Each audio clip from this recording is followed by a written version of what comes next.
លទ្ធផលនៃការចូលចិត្តនិងមិនចូលចិត្តចំពោះការដឹកនាំរបស់ប្រធានាធិបតីអាមេរិកលោកដូណាល់ត្រាំហើយនៅពេលនេះ100ថ្ងៃនៃការកាន់អំណាចនៅក្នុងសេតាវិមានប្រជាប្រិយភាពរបស់លោកត្រាំបានធ្លាក់ចុះពលគឺបានធ្លាក់ចុះទាបជាងប្រជាប្រិយភាពរបស់អតីតប្រធានាធិបតីអាមេរិកនានាដែលកាន់អំណាចនៅក្នុងរយៈពេល7ទសវត្សរ៍ចុងក្រោយនេះយោងតាមការស្ទង់មតិថ្មីរបស់ CNN ដែលបានធ្វើឡើងដោយ SSOS បានរកឃើញថាអត្រាប្រជាប្រិយភាពដែលលោកត្រាំទទួលបានគឺត្រឹមតែ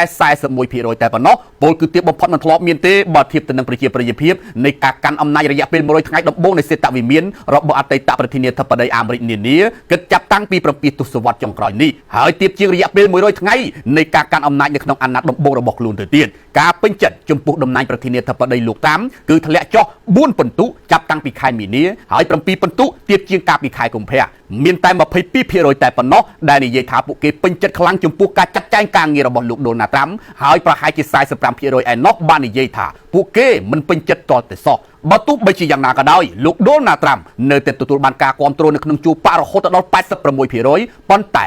93%នៃគណៈបកប្រជាធិបតេយ្យមិនគាំទ្ររបៀបធ្វើការរបស់លោកនោះឡើយការស្ទង់មតិជារួមរកឃើញថាប្រជាប្រិយភាពរបស់លោកប្រធានាធិបតីដូណាល់ត្រាំកំពុងតែធ្លាក់ទឹកហើយដោយសារតែលោកដោះស្រាយមិនបានល្អចំពោះបញ្ហាសំខាន់ស្ទើរតែទាំងអស់ទៅហើយនៅក្នុងនោះការវិតម្លៃពីការអនុម័តរបស់លោកលើបញ្ហាសេដ្ឋកិច្ចបានធ្លាក់ចុះគួរឲ្យកត់សម្គាល់ចាប់តាំងពីដើមខែមីនាដោយសារតែការចេញផែនការពន្ធរបស់លោកបានធ្វើឲ្យមានការប្រែប្រួលនៅក្នុងទីផ្សារភាគហ៊ុននិងមានការព្រួយបារម្ភអំពីការកើនឡើងនៃតម្លៃសមត្ថភាពក្នុងការដោះស្រាយបញ្ហាអតិផរណាគឺធ្លាក់ចុះ9ពិន្ទុហើយពិន្ទុរបស់គាត់សម្រាប់ការគ្រប់គ្រងសេដ្ឋកិច្ចគឺធ្លាក់ចុះ5ពិន្ទុឯណោះខ្ញុំពិតជាខកចិត្តខ្លាំងណាស់ដែលបានបោះឆ្នោតឲ្យគាត់ខ្ញុំគិតថាគាត់អាចជួយសេដ្ឋកិច្ចប្រសើរឡើងប៉ុន្តែឥឡូវនេះខុសពីការគិតទាំងស្រុងនេះគឺជាសម្ដីរបស់ប្រជាពលរដ្ឋអាមេរិកម្នាក់ក្នុងអាយុ45ឆ្នាំមកពីរដ្ឋ Virginia ដែលសុំមិនបញ្ចេញឈ្មោះ